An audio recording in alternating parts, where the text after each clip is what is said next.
खैराबारि बियाब बाथौ गौथुमनि सनाथि मायथाइ फालिनाया दिनै नैथि सानाव आगान होबाय।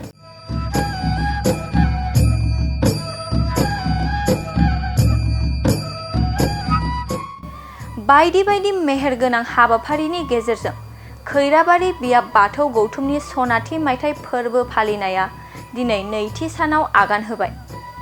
जायगानि आरेंपारा बियाब बाथौ थानसालिनि लांगोनायाव दिनै 7 मार्च खालाराव फुंनि समाव खैराबारि बियाबनि आफादगिरि महेन्द्र सरगयारिजों लोगोसे डिमाकुसि, बेरगाव, खाग्राबारि, टंला, सिनाखोना आरो भुयाखात बियाबनि आफादगिरि आरो नेहाथारिखौ लाफानानै 49 सा गेदेमा बारग' बिबानगिरि आलासिमोननि आखाइजों फिरफिला बिरहोनानै मावसोम हान्जानि गार्ड अफ अनार होनाय जायो आरो लोगोसेनो खैराबारि बियाबनि आसारि रमेश बर'नि दैदेननायाव आरज रोजाबनाय हाबाफारिया जानानै थाङो। बिनि उनाव खैराबारि बियाब बाथौ गौथुमनि लोगो आफादगिरि लीलाधर बर'आ गोथैसि बावो।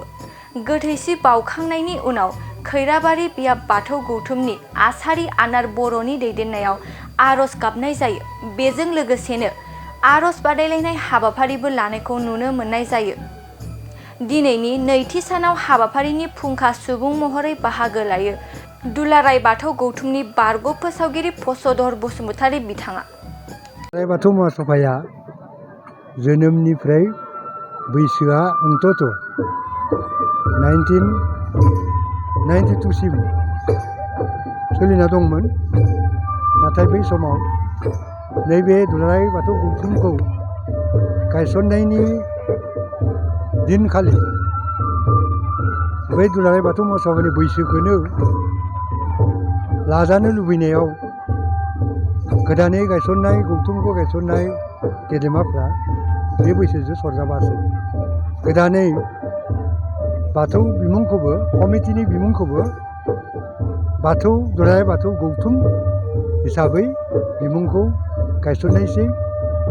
नाथाय मोनसे खोथा जादों, बै गासै दुलाराय बाथौ महासभानि जेसेबां माने तथ्य पाथि अर्थात बावनाय, सिबिनाय, खुलुमनाय, फाथालि बावनाय, आसार खान्थि बा हाबा हुखा गासैबो बेखौनो बिथांमोना जोंनि थांना थानाय जिथुनि बाथौ महासभानि प्रसारकफोरनिफ्राय लानानै बिथांमोना नैबे बाथौ गौथुमजोंनो दायो दासान्दि फोसावगासिनो दङ आरो गथै बुहुमाव फोसावनानै जाफुंहोनो हानाय लामायाव दङसै।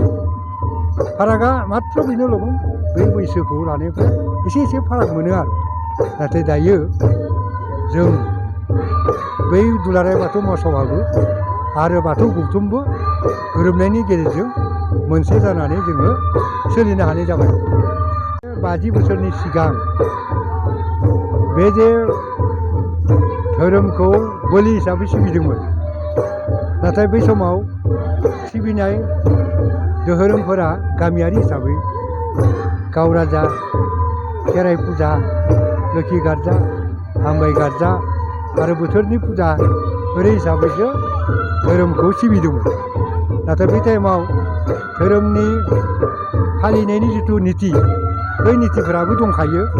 बै नितिफोरखौ बे फुजा होनायनि उनाव न'खर गामियारि फालिनाया दंमोन आरो। दा बिदिनो बे 50 बोसोरनि सिगां, 50 बोसोरनि सिगां जिखिनि रायजोआरि ओनसोलारि सिबिनो थाखाय फुजाफोरनिफ्रायनो बे बाथौ महासभानि दैदेनगिरि एबा दिहुनगिरिनि गाहाय नेहाथारिया बेखौ बोसोरथामसो स्टाडि खालामनायनि गेजेरजों ज' खालामनो हादों आरो सुबुं धोरोमारि हिसाबै प्रतीक हिसाबै थानसालि हिसाबै 3 फसंथानसालि फसंनायनि गेजेरजों धोरोम हिसाबै लासै लासैनो फोसावबोनो हादों।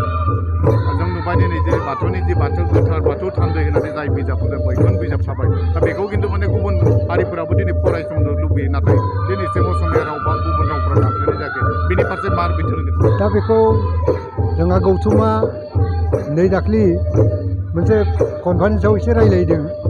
नैबे गौथुमा खावनै जाना थानायनि बोथोरनिफ्राय जे बाथौ थान्दैया एखेयैनो थादों नामा, खिन्थु किसुमान दिहुनलायनायाव गोदान गोदान सोदांनायाव सोरनियाबा एसे उसुबिदा सोरनियाबा एसे थाद'लांदों बेबायदिनो मोननैबो दला मोनफा मोनफा लानानै थान्दैनि मुङावनो बिथांमोनहा फोसावनो हादोंमोन आरो राव हिसाबै माने बर' रावजोंनो फोसावनो हादों आरो नाथाय मोनसे कनफारेन्सआव एसे बिथोन जानो हायाखै आरो मोजाङै थांखिना लानो हायाखै बे बर' रावजों दिहुनजानाय ग्रन्थ लेखिया थान्दैखौ अर्थात बिजाबखौ बे ग्रन्थखौ जाहाथे गुबुन रावजोंबो इंराजियानो जा हिन्दीयानो जा बङालियानो जा असमियानो जा बेजों फोसावनो थाखाय बे कनफारेन्सआ गिबि गिबियै बर्थमान थांखि लानोसो